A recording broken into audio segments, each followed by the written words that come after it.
नमस्कार, जय शिवराय. सर्वांना नवीन वर्षाच्या हार्दिक शुभेच्छा. मी कचरू चांबारे, शिवराजा प्रतिष्ठान सचिव.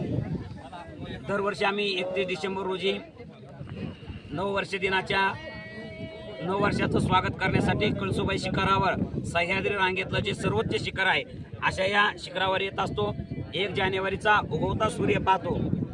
आमची याच्या मागची थीम अशी आहे की उगवता सूर्य या वर्षीचा पाहत असताना त्या सूर्याला आम्ही असं म्हणत असतो की आमच्या आयुष्यामध्ये हा सूर्य पुन्हा पुन्हा येऊ दे आणि तो सूर्य पाहण्यासाठी आम्ही या ठिकाणी येऊ. पण हे होत असताना पाठीमागं कुठली तरी एखादी दैवी शक्ती पाहिजे आणि मग त्या शक्तीची आराधना करण्यासाठी या उंचावर असलेलं एक दैवत कळसुबाई शिखर, उगवता सूर्य समोर आणि पाठीमागे कळसुबाई असा हा पवित्र संगम योग साधावा म्हणून शिवराजा प्रतिष्ठान आमचे मित्र शिवाजी अण्णा गाडे यांच्या माध्यमातून आम्ही दरवर्षी राज्यातील सर्व दिव्यांगांना एकत्र येऊन, यावर्षी पाऊस पाण्यामुळं बराचसा रस्ता तसा खराब झालेला आहे, पण एक जिद्द असल्यामुळं मी नेहमी म्हणत असतो की आमचं मन नेहमी अभंग आहे, फक्त शरीर आमचं दुभंग आहे.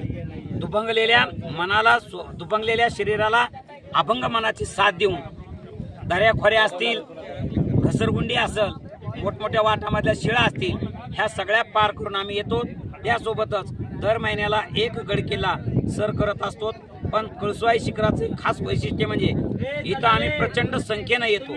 यावर्षी सुद्धा राज्यातील 50 दिव्यांग या ठिकाणी सहभागी झालेले आहेत. आमच्या आवाहनाला प्रतिसाद देऊन राज्यातील वेगवेगळ्या जिल्ह्यातून जे काय माझे दिव्यांग भाऊ बहिणी या ठिकाणी सहभागी झाले त्या सर्वांचं मी शिवराजा प्रतिष्ठानच्या वतीनं मनपूर्वक आभार व्यक्त करतो. धन्यवाद. जय शिवराय.